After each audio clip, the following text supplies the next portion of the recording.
boqol iyo afartan iyo lix xildhibaan kooramka ma imaan toddobaatan iyo laba xildhibaan oo aan maxaan ku dhahdaa shir saxaafadeed aan ku qabanay oo saxiixay oo qoray waxay taagnaayeen iridda baarlamaanka iyagoo cabasho ka qaba waxa meesha ka socda waxaa celiyey gudoomiyaha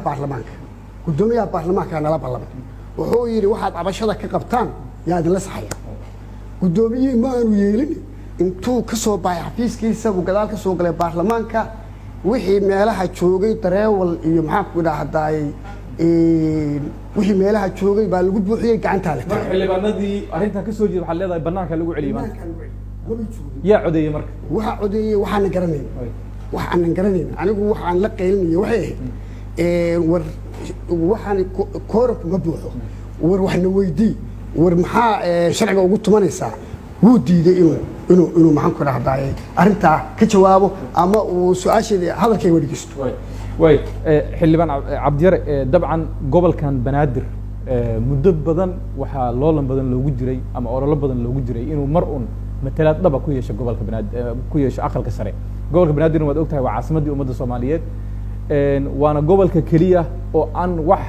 matalaada ama maqaama aan ku lahayn soomaaliya marka laga reebo maamul goboleedyada kale oo iyagu aad ogtahay in kuraas kala duwan haddii ahaan lahayd aqalka sare ama xildhibaanada golaha shacabka ay ku leeyihiin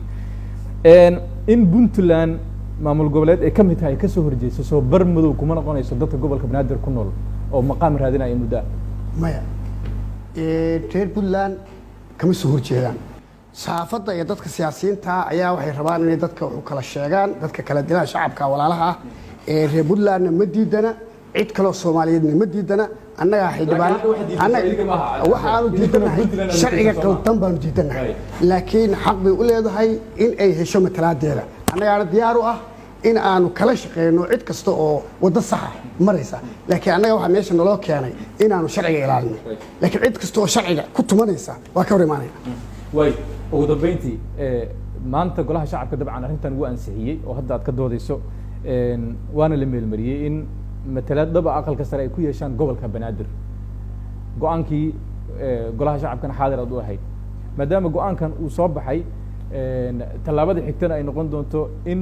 13 xubnood ee gobolka uu lahaa ama dadka deegaanka degan ay xaq u yeeshaan ama ay qaataan maxaa idin qorshaha idinka dhankiina waxa noo qorshaha horta waxaa leedahay waxbaa la meel mariyey iyo waxbaa la ansixiyey wax la meel mariyey iyo wax la ansixiyey ma jirin waxaan jirin oo khiyaaliya yaa la meel mariyey dadka shacabka ah ee reer banaadir baana been loo sheegaya waxaana waa wax lagu loobin garaynayo rag loobin ugu jira ayaa waxaan soo bandhigay dadka shacabkaana been u sheegaya wax la ansixiyey iyo wax meel maraya iyo wax golihii loogu tegaya midna ma ahan xildhibaano gole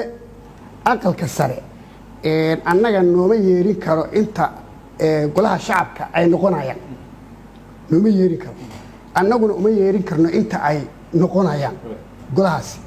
marka waxaan waa wax lagu loobin garaynayo oo dhowr arrimoodba loogu loobin garaynayo xildhibaano maxaan ku idhahdaa ka loobin garaynaya gobolka banaadir oo dana badan oo siyaasadeed kale iyo maxaan ku idhaahdaa guddiga laftigiisa oo dana kale oo aanan garanayn siyaasadeed kale guddiga maxaan ka wadaa guddoonka baarlamaanka oo si aan innaba caadi ahayn arrintaa u maamulay laakiin ma islihi waa cid baa diidan iyo cid baa ka soo hortaagan waxaanu diyaar u nahay wax kasta oo gobolka banaadir oo xaq u leeyahay inaanu qeyb ka noqono inaanu ka dhisno maxaa yeele annaga waxbaanu ku leenahay haddaan puntland ka soo jeedo iyo haddaan galmudug ka soo jeedo iyo haddaan hirshabeelle ka soo jeedo iyo haddaan koonfur galbeed ka soo jeedo nin walba xaq buu ku leeyahay ciddiidii ka dhaana ma jirto laakiin sifo sharciya waa in loo maraa waxaan u sheegayaa dadka soomaaliyeed inay yihiin kuwa loobin keliya ay aragtidoodu ahayd aanay ahayn kuwa danaynayay inay gobolka banaadir uu helo xaquuqda uu leeyahay waxaa kuu caddaynaya iyada oo la heli karo in qodobkii 72 la furo oo dastuurka sharciga ah loo maro ninka diiday wuxuu doonayaa inuusan helin gobolka banaadir markaas anaa uga dhow gobolka banaadir wuxuu ogol ugu dambeyntii xildhibaan cabdiyare haddaan kula kaftamo maanta baraha bulshada waxaa aad u qabsatay muuqaal ah adigoo miis saaran oo aad u qaylinaya maxaad miis ku fuushay maxamed mursal gudoomiyaha ayaa la hadliyey dadkuna waa iska xamaasadaysnaayeen way maqli diiday inuu dhegaysanayay oo inuu garaynayay iyo inuu arki waayay baan kala garan waayay marka waxaan isiri miiska fuul bal ha ku arko inuu kula hadlo